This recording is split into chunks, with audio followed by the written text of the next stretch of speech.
Chapter 18.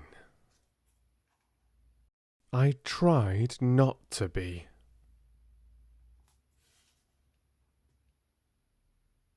It was pretty, comfortable Mrs. Carmichael who explained everything. She was sent for at once, and came across the square to take Sarah into her warm arms and make clear to her all that had happened.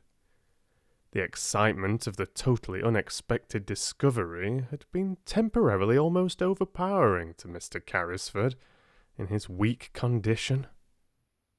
"Upon my word," he said faintly to Mr. Carmichael, when it was suggested that the little girl should go into another room, "I feel as if I do not want to lose sight of her."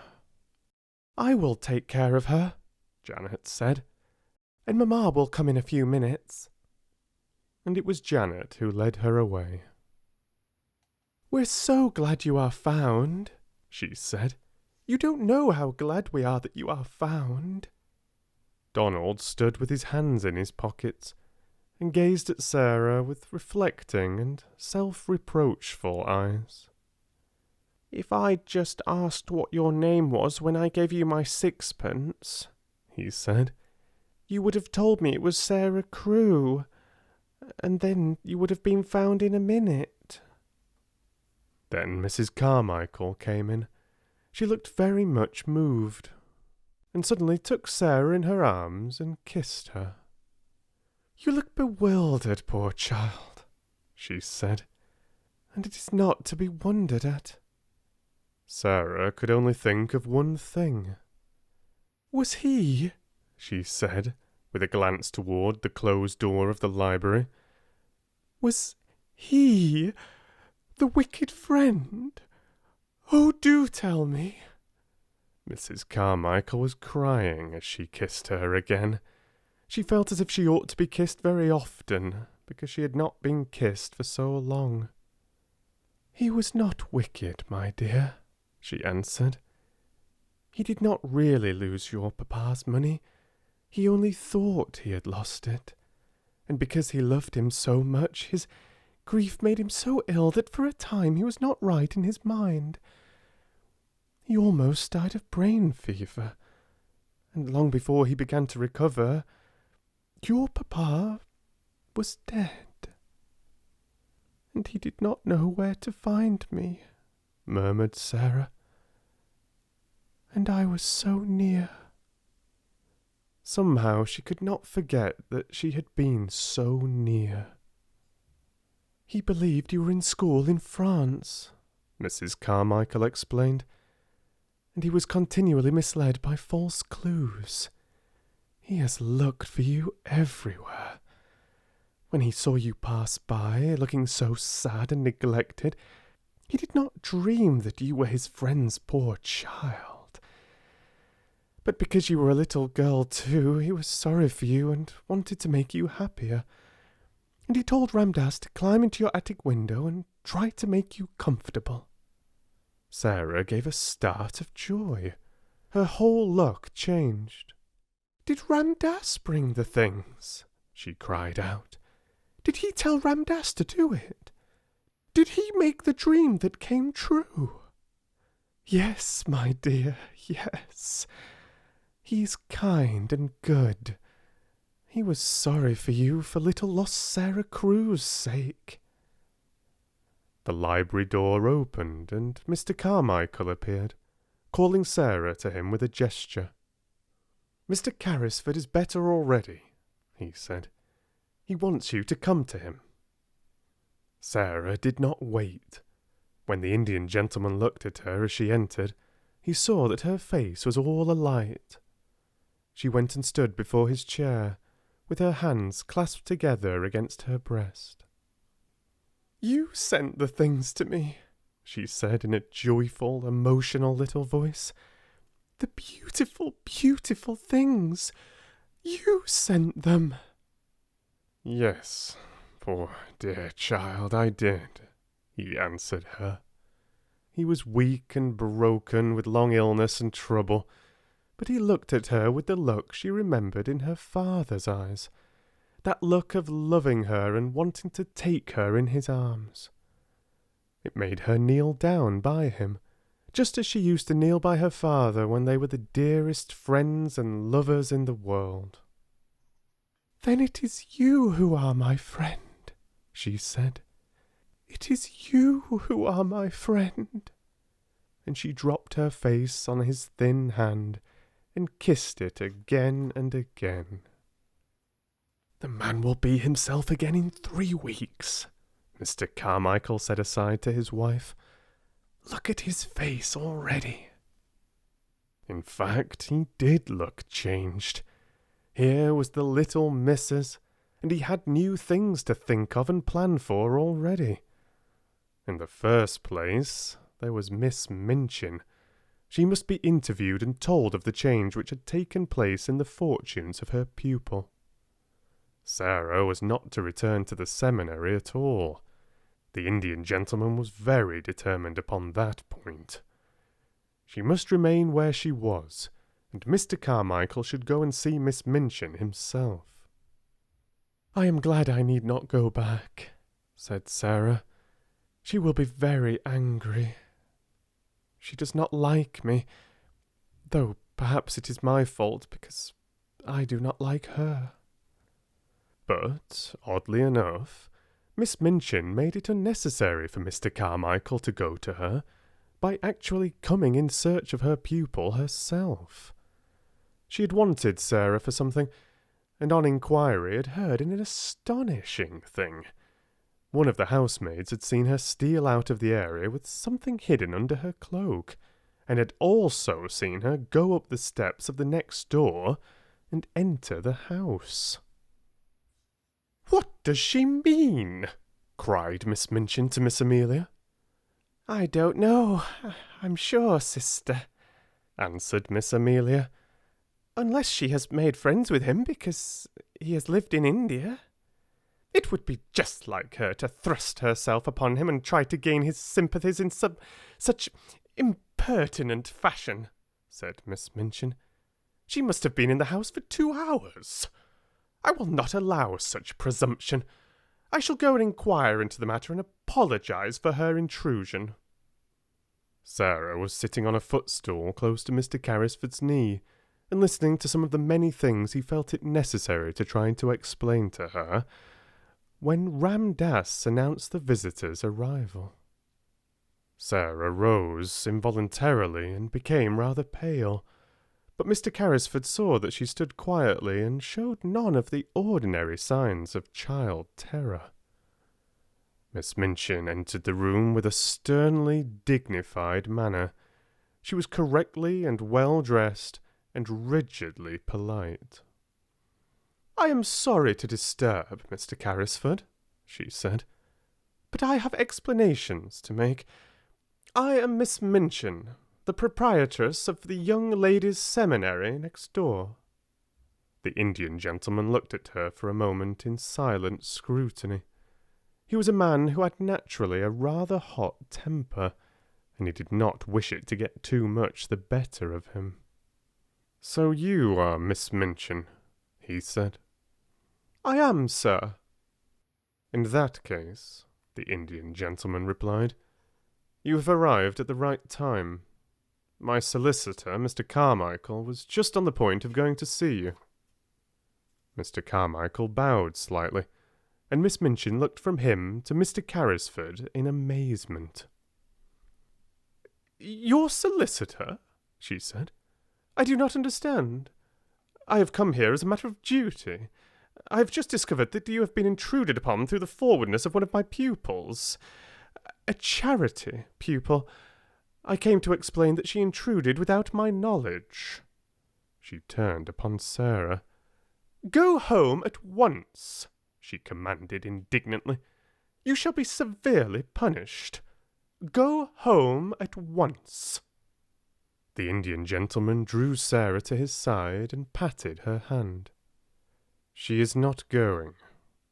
Miss Minchin felt rather as if she must be losing her senses. "Not going?" she repeated. "No," said Mr. Carrisford. She is not going home, if you give your house that name. Her home for the future will be with me." Miss Minchin fell back in amazed indignation. "With you? With you, sir? What does this mean?" "Kindly explain the matter, Carmichael," said the Indian gentleman, "and get it over as quickly as possible." And he made Sarah sit down again, and held her hands in his, which was another trick of her papa's. Then Mr. Carmichael explained, in the quiet, level-toned, steady manner of a man who knew his subject and all its legal significance, which was a thing Miss Minchin understood as a businesswoman and did not enjoy. "Mr. Carrisford, madam," he said, "was an intimate friend of the late Captain Crewe. He was his partner in certain large investments. The fortune which Captain Crewe supposed he had lost has been recovered, and is now in Mr. Carrisford's hands." "The fortune?" cried Miss Minchin, and she really lost colour as she uttered the exclamation. "Sarah's fortune?" "It will be Sarah's fortune," replied Mr. Carmichael, rather coldly. "It is Sarah's fortune now, in fact. Certain events have increased it enormously. The diamond mines have retrieved themselves." "The diamond mines?" Miss Minchin gasped out.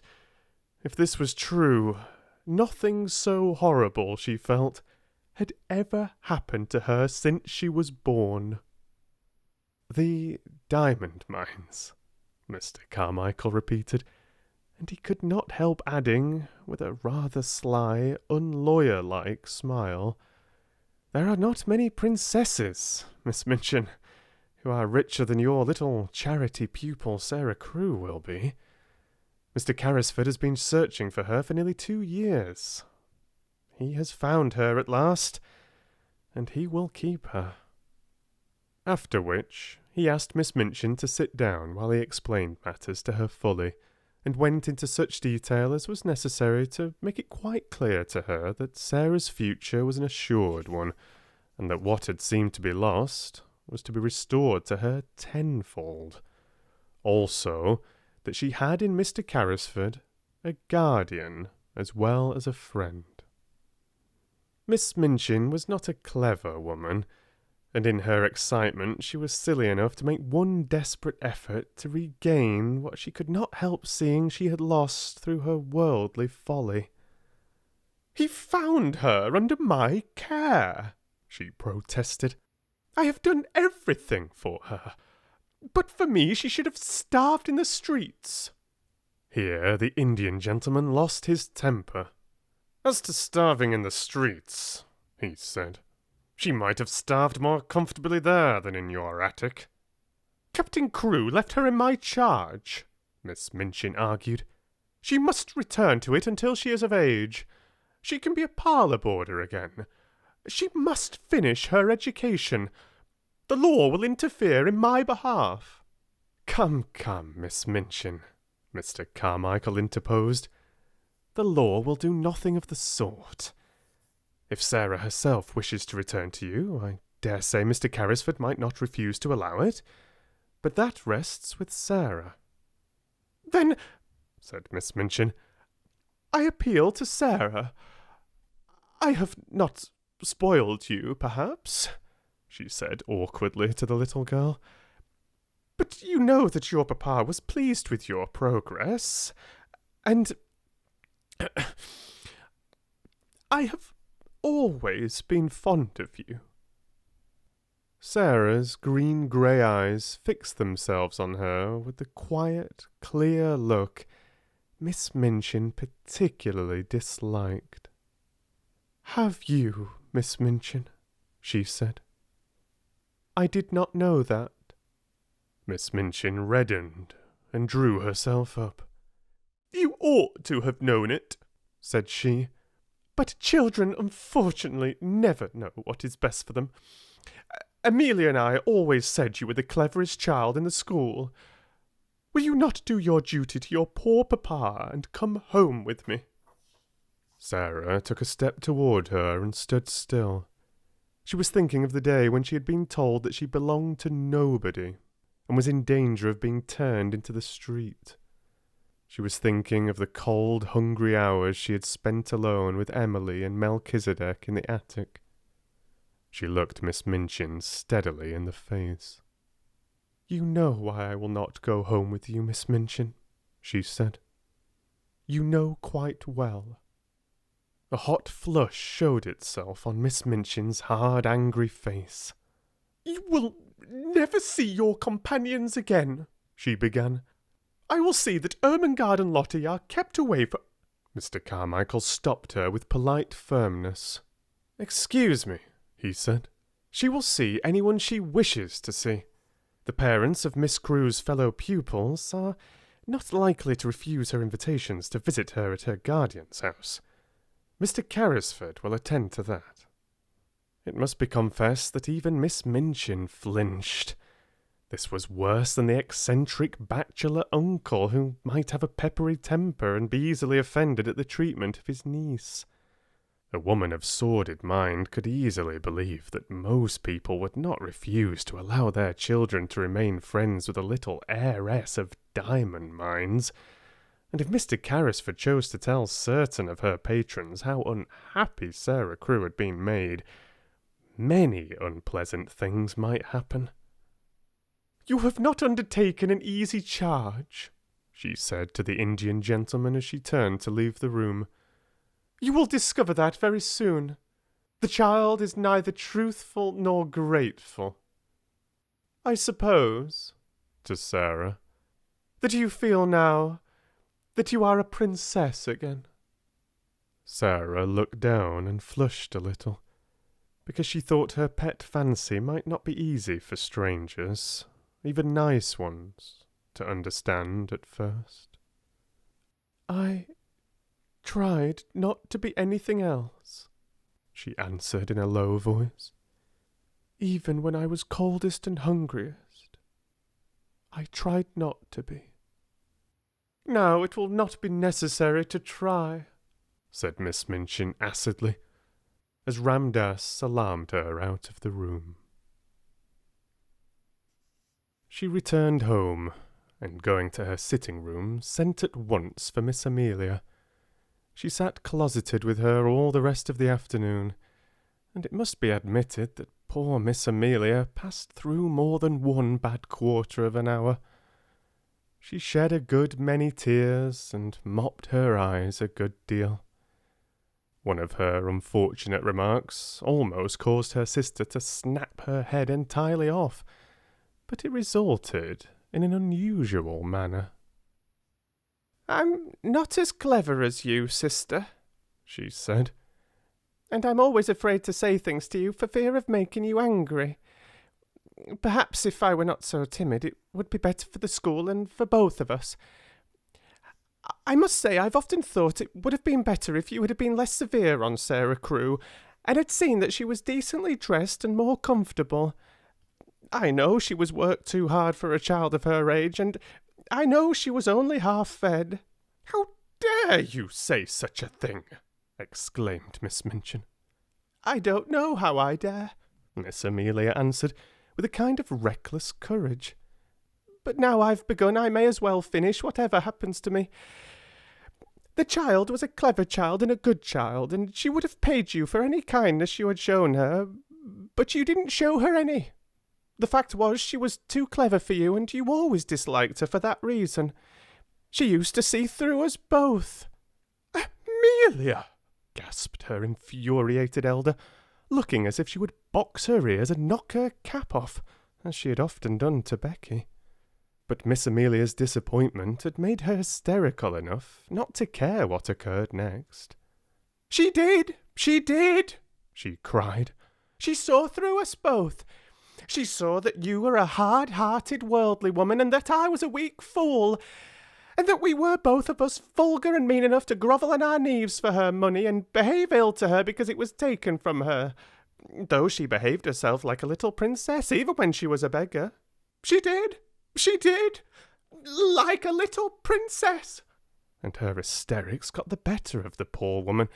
She began to laugh and cry both at once, and rock herself backward and forward in such a way as made Miss Minchin stare aghast.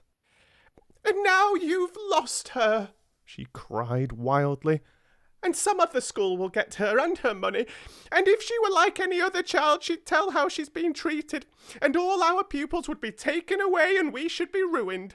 And it serves us right, but it serves you right more than it does me, for you are a hard woman, Maria Minchin. You're a hard, selfish, worldly woman."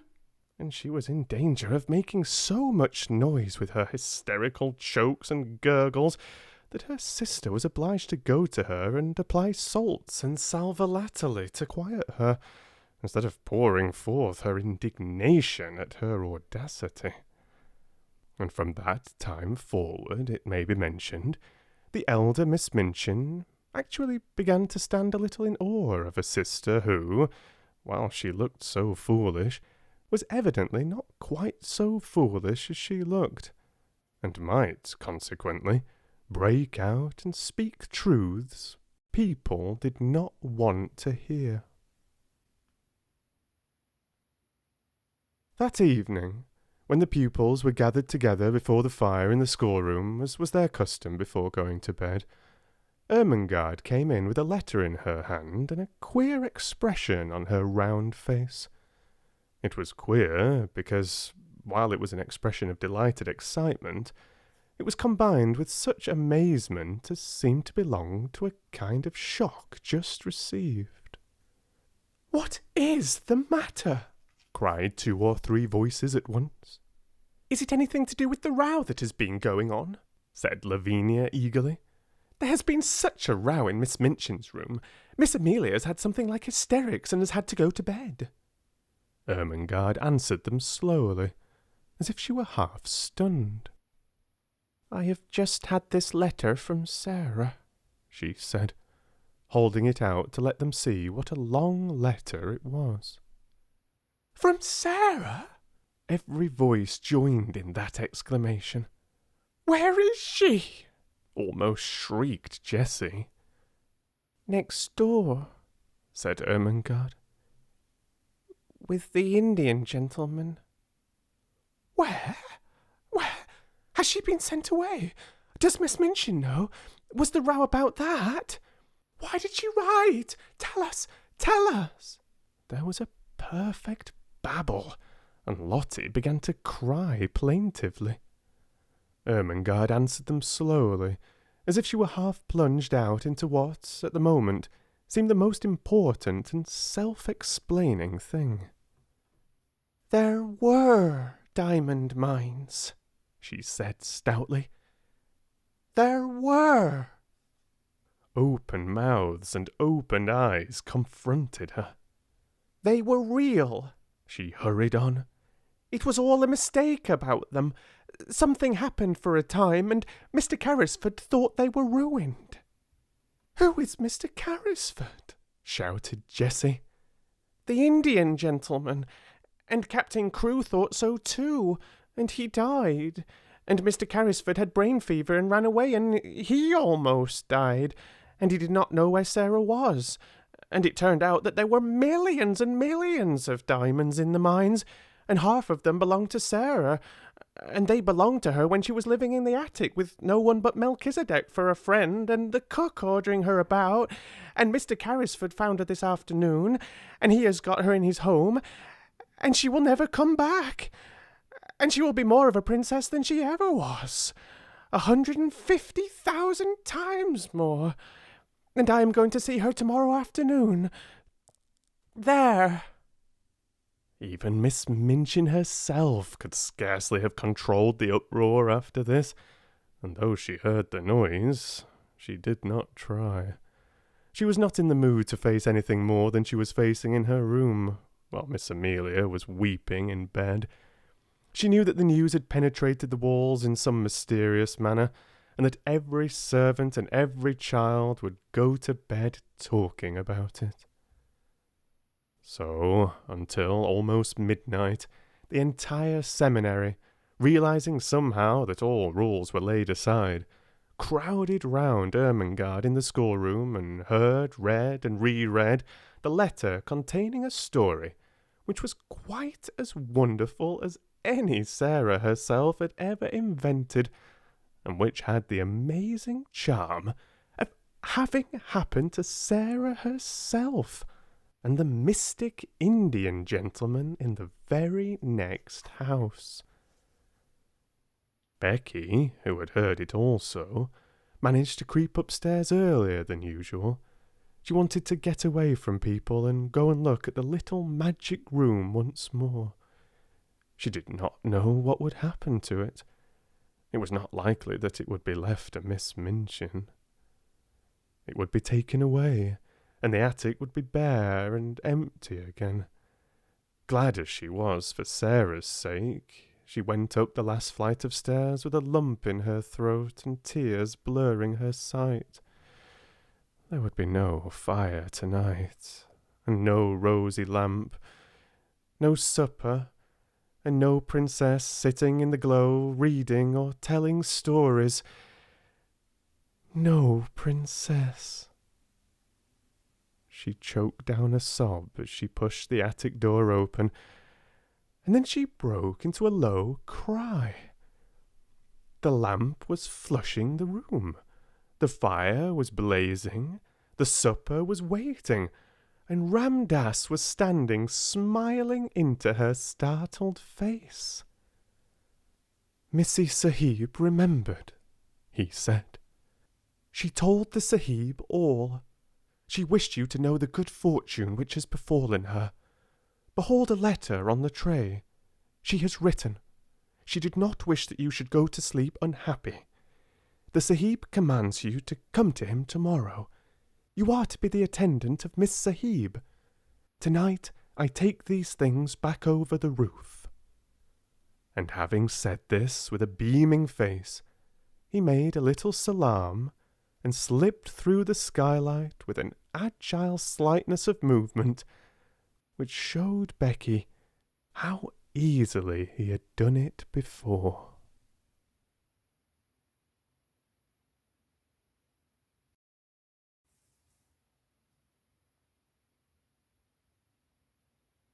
Chapter 19. Anne.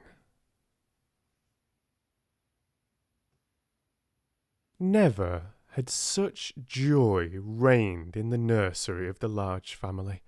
Never had they dreamed of such delights as resulted from an intimate acquaintance with the little girl who was not a beggar. The mere fact of her sufferings and adventures made her a priceless possession. Everybody wanted to be told over and over again the things which had happened to her. When one was sitting by a warm fire in a big glowing room, it was quite delightful to hear how cold it could be in an attic. It must be admitted that the attic was rather delighted in, and that its coldness and bareness quite sank into insignificance when Melchizedek was remembered, and one heard about the sparrows and things one could see if one climbed on the table and stuck one's head and shoulders out of the skylight. Of course, the thing loved best was the story of the banquet and the dream which was true. Sarah told it for the first time the day after she had been found. Several members of the large family came to take tea with her, and as they sat or curled up on the hearthrug, she told the story in her own way, and the Indian gentleman listened and watched her. When she had finished, she looked up at him and put her hand on his knee. "That is my part," she said. "Now won't you tell your part of it, Uncle Tom?" He had asked her to call him always Uncle Tom. "I don't know your part yet, and it must be beautiful." So he told them how, when he sat alone, ill and dull and irritable, Ram Dass had tried to distract him by describing the passers-by, and there was one child who passed oftener than anyone else. He'd begun to be interested in her, partly perhaps because he was thinking a great deal of a little girl, and partly because Ram Dass had been able to relate the incident of his visit to the attic in chase of the monkey. He had described its cheerless look and the bearing of the child, who seemed as if she was not of the class of those who were treated as drudges and servants. Bit by bit, Ram Dass had made discoveries concerning the wretchedness of her life. He had found out how easy a matter it was to climb across the few yards of roof to the skylight, and this fact had been the beginning of all that followed. "Sahib," he had said one day, "I could cross the slates and make the child a fire when she is out on some errand. When she returned, wet and cold, to find it blazing, she would think a magician had done it." The idea had been so fanciful that Mr. Carrisford's sad face had lighted with a smile, and Ram Dass had been so filled with rapture that he had enlarged upon it and explained to his master how simple it would be to accomplish numbers of other things. He had shown a childlike pleasure and invention, and the preparations for the carrying out of the plan had filled many a day with interest which would otherwise have dragged wearily. On the night of the frustrated banquet, Ram Dass had kept watch, all his packages being in readiness in the attic which was his own, and the person who was to help him had waited with him, as interested as himself in the odd adventure. Ram Dass had been lying flat upon the slates looking in at the skylight when the banquet had come to its disastrous conclusion. He had been sure of the profoundness of Sarah's wearied sleep, and then, with a dark lantern, he had crept into the room, while his companion remained outside and handed the things to him. When Sarah had stirred ever so faintly, Ram Dass had closed the lantern slide and lain flat upon the floor. These and many other exciting things the children found out by asking 1,000 questions. "I am so glad," Sarah said. "I am so glad it was you who were my friend." There never were such friends as these two became. Somehow they seemed to suit each other in a wonderful way. The Indian gentleman had never had a companion he liked quite as much as he liked Sarah. In a month's time he was, as Mr. Carmichael had prophesied he would be, a new man. He was always amused and interested, and he began to find an actual pleasure in the possession of the wealth he had imagined that he loathed the burden of. There were so many charming things to plan for Sarah. There was a little joke between them that he was a magician, and it was one of his pleasures to invent things to surprise her. She found beautiful new flowers growing in her room, whimsical little gifts tucked under pillows, and once, as they sat together in the evening, they heard the scratch of a heavy paw on the door, and when Sarah went to find out what it was, there stood a great dog, a splendid Russian boarhound, with a grand silver and gold collar bearing an inscription. "I am Boris," it read. "I serve the Princess Sarah." There was nothing the Indian gentleman loved more than the recollection of the little princess in rags and tatters. The afternoons in which the large family, or Ermengarde and Lottie, gathered to rejoice together were very delightful, but the hours when Sarah and the Indian gentleman sat alone and read or talked had a special charm of their own. During their passing, many interesting things occurred. One evening, Mr. Carrisford, looking up from his book, noticed that his companion had not stirred for some time, but sat gazing into the fire. "What are you supposing, Sarah?" he asked. Sarah looked up, with a bright colour on her cheek. "I was supposing," she said. "I was remembering that hungry day, and a child I saw." "But there were a great many hungry days," said the Indian gentleman with rather a sad tone in his voice. "Which hungry day was it?" "I forgot you didn't know," said Sarah. "It was the day the dream came true." Then she told him the story of the bun shop, and the fourpence she picked up out of the sloppy mud, and the child who was hungrier than herself. She told it quite simply and in as few words as possible, but somehow the Indian gentleman found it necessary to shade his eyes with his hand and look down at the carpet. "And I was supposing a kind of plan," she said when she had finished. "I was thinking I should like to do something." "What was it?"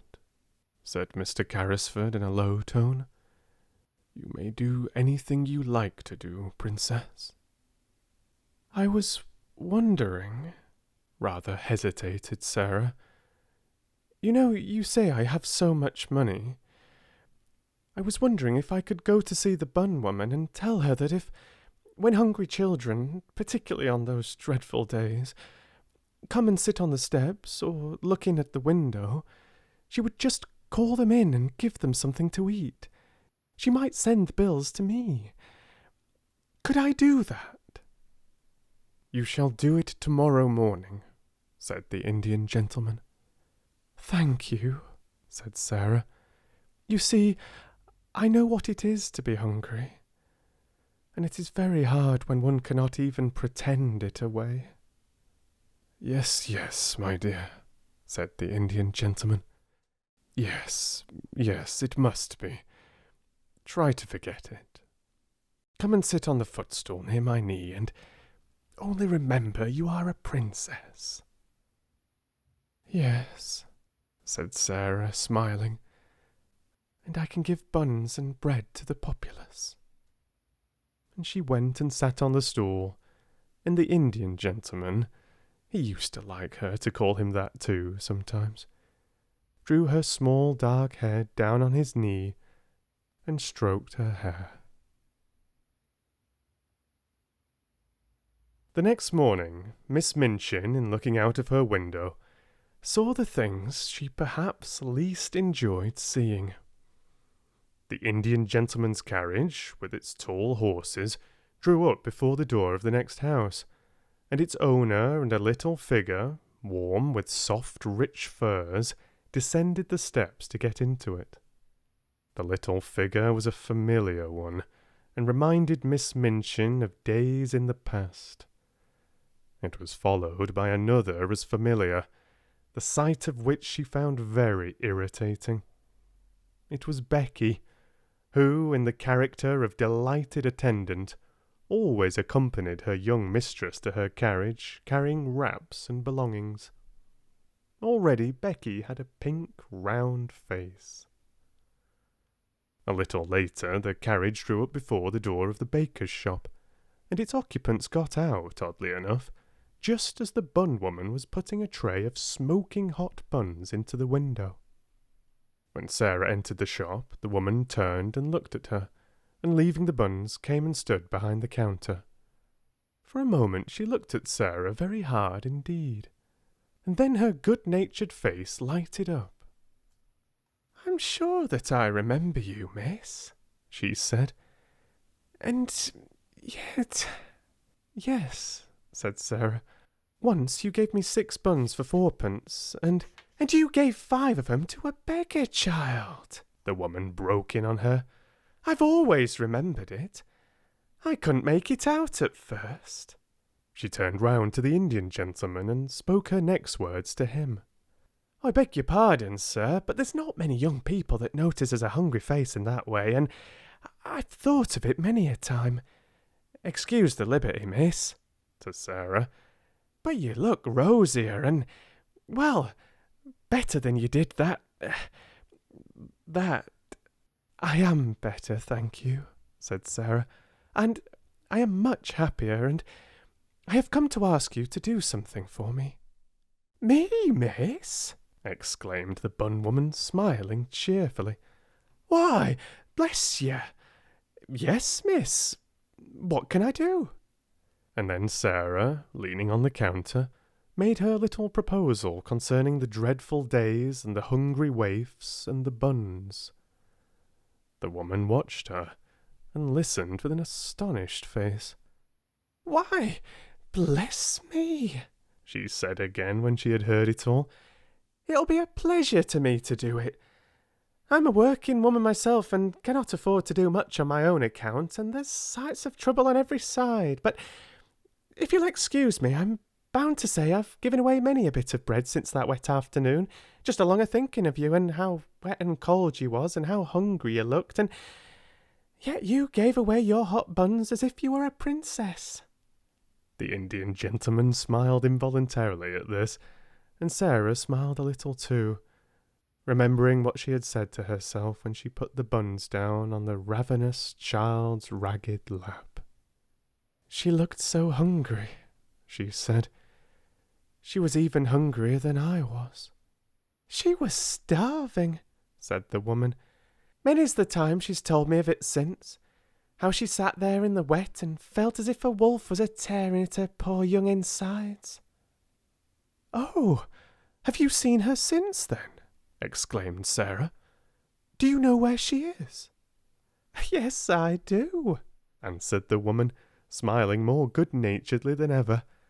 "Why, she's in that there back room, miss, and has been for a month. And a decent, well-meaning girl she's going to turn out, and such a help to me in the shop and in the kitchen as you'd scarce believe, knowing how she's lived." She stepped to the door of the little back parlour and spoke, and the next minute a girl came out and followed her behind the counter. And actually it was the beggar child, clean and neatly clothed, and looking as if she had not been hungry for a long time. She looked shy, but she had a nice face now that she was no longer a savage, and the wild look had gone from her eyes. She knew Sarah in an instant, and stood and looked at her as if she could never look enough. "You see," said the woman, "I told her to come when she was hungry, and when she'd come I'd give her odd jobs to do, and I found she was willing, and somehow I got to like her, and the end of it was I've given her a place and a home, and she helps me and behaves well, and is as thankful as a girl can be. Her name's Anne. She has no other." The children stood and looked at each other for a few minutes, and then Sarah took her hand out of her muff and held it out across the counter. And Anne took it, and they looked straight into each other's eyes. "I am so glad," Sarah said. "And I have just thought of something. Perhaps Mrs. Brown will let you be the one to give the buns and bread to the children. Perhaps you would like to do it because you know what it is to be hungry too." "Yes, miss," said the girl. And somehow Sarah felt as if she understood her, though she said so little, and only stood still and looked after her as she went out of the shop with the Indian gentleman, and they got into the carriage and drove away.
Well, there we have it.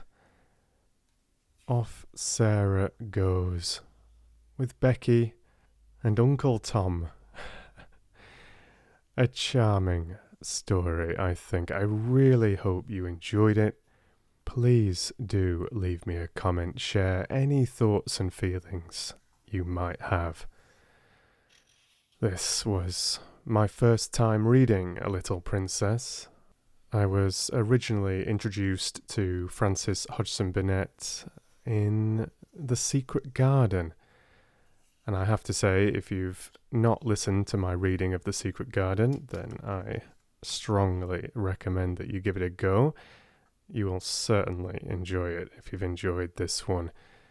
Some similar themes around childhood, friendship, appreciation of the little things, really, of nature and wildlife in all its forms, whether it's a rat scuttling through the insides of the walls, ready to be befriended when in hard times, or of the simple pleasure of seeing plants grow and flowers blossom and bloom, very much in the same way that the children within Burnett's stories bloom.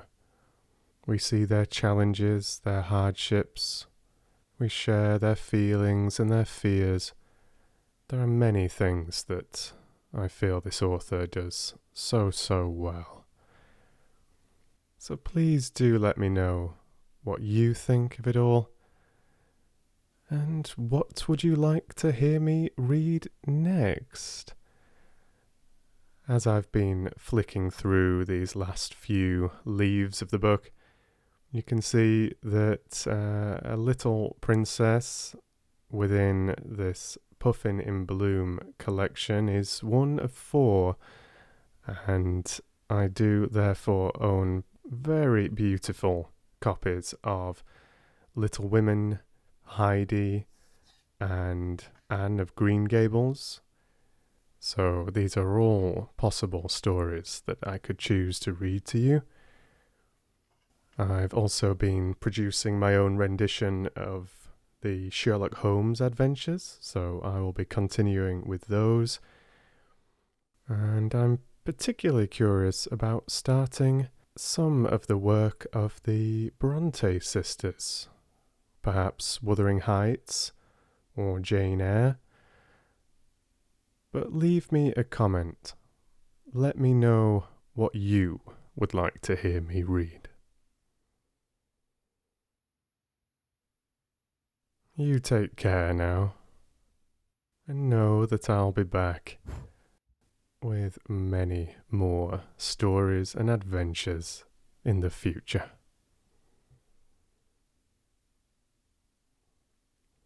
Thank you for listening, and read to you soon.